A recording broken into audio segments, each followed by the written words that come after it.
Reparations, the concept of compensating/bribing people who were never slaves for the injustices done to their ancestors who may or may not have been slaves. It's no secret our nation has a troubled history of slavery, discrimination, and injustice, one that is used primarily by white liberals, not as a teaching tool, but as a race bait that always seems to have something in it for them. Enter this new plan introduced by the San Francisco African American Reparations Advisory Committee, which has drafted a plan to pay each black longtime resident $5 million while granting total debt forgiveness due to the decades of systemic repression faced by the local black community. Now, it's important to note California was not a slave state, but the committee argues that detail is irrelevant. So how does one qualify for this lump sum payout? Well, the applicant must be 18 years old and have identified as black or African American on public documents for at least 10 years. They must also prove at least 2 of 8 additional criteria, choosing from a list that includes born in San Francisco between 1940 and 1996 and has proof of residency in San Francisco for at least 13 years and or personally or the direct descendant of someone incarcerated by the failed war on drugs. Hold up, I'm already confused.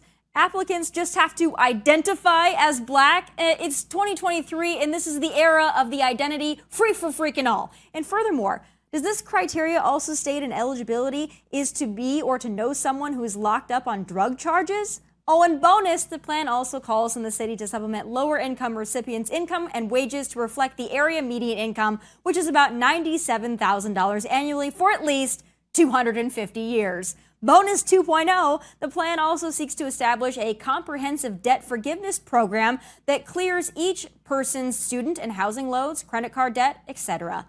Let's do some quick math here. San Francisco has a population of about 816,000, and based on this criteria, I'd say roughly 500,000 are going to at least attempt to cash in. Reparations, this sounds more like just full-blown socialism. What a crock of crap. This isn't a reparations plan, it's a contingency plan, just in case padding the voting block with illegal immigrants plus mass mail-in voting isn't enough to clinch eternal Democrat electoral victory. And nothing says equality quite like segregating a portion of the population with payouts based on race. Joining me now with his take on all of this is Donald Trump's religious advisor, Pastor Darrell Scott. All right, Pastor Scott, you got to tell me, when you saw this, your top line thoughts on this San Francisco reparations plan. Go. I'm moving to San Francisco. $5 million, but Pastor They're Scott, going to take and make people millionaires, overnight millionaires. This better than hitting the lotto. I mean, come on, Tommy. Now, honestly, this here is just political theater. I really don't think they have any plans to. There's just no way this thing could work. And it opens up a can of worms and genders a whole lot of other questions. It's a slippery slope. But then when you look at it, you know, as you stated, California was not a slave state. So how do we get around that? Well, there was systemic repression. And then it even goes so far as to provide reparations for, watch this, lost revenue to dope dealers. Like if they hadn't been put in jail for selling dope, they could have made this much money. So we have to give their ancestors reparations and financial compensation for the drug money that their parents didn't make. Well, this stuff is ridiculous. This is like some of the dumbest, stupidest stuff I ever heard of in my life. And then they want to raise the welfare, basically, increase welfare to take every welfare recipient up to an income level of $97,000 a year. This is the dumbest, stupidest stuff I've ever heard of in my life. For 250 years. So just a short amount of time there. But, you know, $5 million, what really got me in this criteria was one of the areas you have to hit, I think it was 2 of 8 and perhaps more. But one of them was you just have to identify as black or African American on documents for at least 10 years. So you could be like Elizabeth Warren and identify as whatever you want and perhaps get a multi-million-dollar payout just for identifying as black. And this is California, so you could pretty much identify as whatever you want in that state and get away with it. Yeah, Rachel Dolezal needs to move there. And Elizabeth Warren, she can switch her ethnicity to black, get her money, then go back to being a Native American or whatever she says. Once again, it's absolutely ridiculous. I don't think it has any chance of passing. It's making the news and it's making the people that introduce it newsworthy. And then it's giving certain people a false sense of hope because, you know, it'll go out and people will just say, hey, guess what? We're getting $5 million.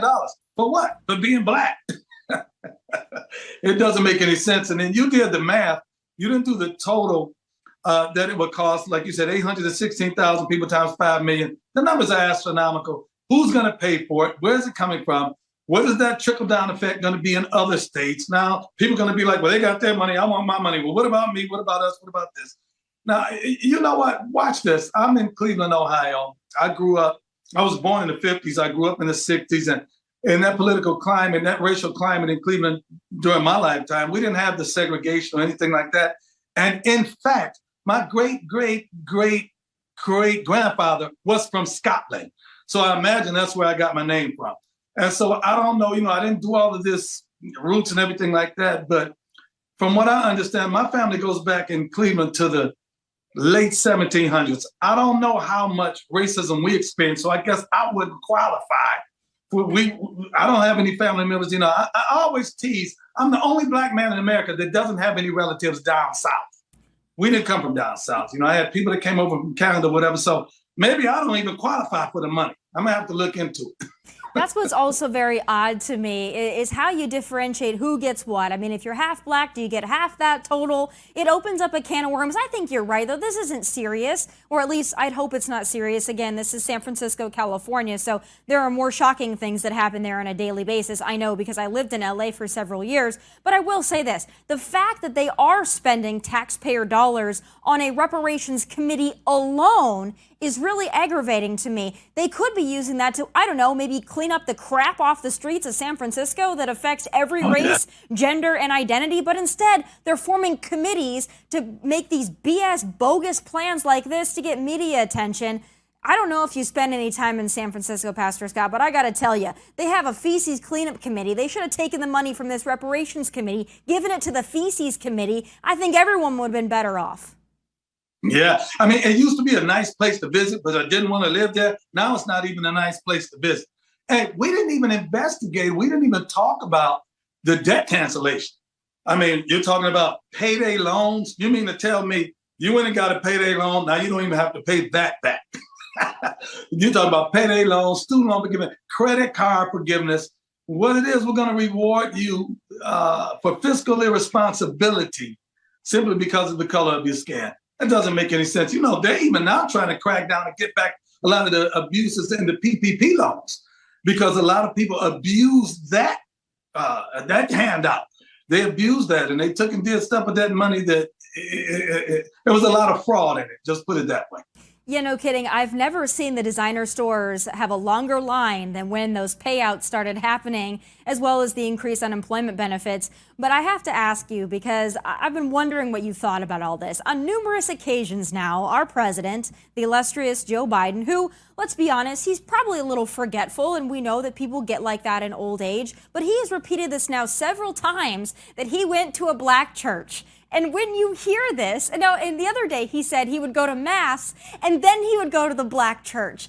I just don't know where he comes up with these things, but what are your thoughts when you hear him say it? Well, Tomi, you're a lot more diplomatic and you're a lady. Joe is a lying sack of you know what. He's just a lying sack where he gets somewhere, he surveys the room and just start lying. He keeps on, next he's going to say that he's really black. Because every time he gets in a black audience, he goes into this black spiel of his black history roots. He was at the lunch counter in Alabama. He marched with Martin Luther King. He got arrested at a civil rights protest. He participated in the riots in the 60s. Now he was going to You're talking about a high school kid. You're telling me this high school kid was getting up at 7:30 in the morning, going to mass, then leaving mass and going to a black church. Even when he went to college, he's leaving mass and going to a black church. So he's half Catholic, half Protestant. Get out of here. But he calls himself a devout Catholic. Okay, a devout Catholic would not do anything like that. And then a devout Protestant wouldn't do anything like that either. He just got up there and just started lying. Then he sang happy birthday to, I think it was MLK Jr.'s wife, and didn't even know her name. He got the part, happy birthday to, happy birthday. Come on, man. Joe needs to stop. And if it was Trump doing this or any Republican candidate doing this, they would just crucify and vilify them all across America. And they keep giving this old fart a pass. They just keep giving him a pass. And he's using his old fartiness to get the pass. But he, he's just a liar. He's just a liar. He's a liar. You're right about the pass that he does use. I mean, he uses it for everything, whether it be the mass in the black church or the classified documents next to the Corvette. I mean, the thing about it is, though, when Joe says he forgot, we kind of look at him and go, yeah, you probably did forget. So we give him a pass for that. But then we also give him, access to the nuclear code. So that's also very concerning to me. Last thing I have to ask you, and I'm wondering if you saw it or not. Yesterday, again, our illustrious president decided he was going to kneel in front of an entire NBA team. Kamala Harris said that she would not kneel, but then Joe got down on his knee. Miraculously, he was able to get back up. But yet again, it's just these moments. They're a moment in time I wish we never could forget. Joe is staying in campaign mode. He's a career politician. He's like a bunch of black folks here. In his mind, Black Lives Matter came to his mind. And taking a knee, because the NBA players took a knee, so I'm taking a knee. He's just doing whatever he can to garner the black vote. Let me add one more thing real quick, though. Even with these documents, right? I thought they had every single one of Barack Obama's presidential documents accounted for. These documents that Joe took, these were Obama's documents. These were from the Obama administration. What happened to the narrative that all of Barack Obama's documents are accounted for? Because apparently they're not. That's just another spin. The Dems lie and they lie and they lie again, and they lie brazenly.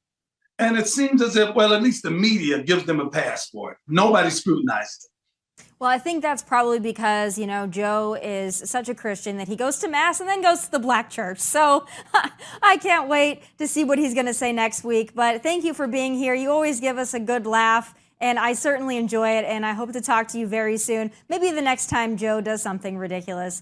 Pastor Scott, thanks for being here. Thank you. God bless you. God bless you.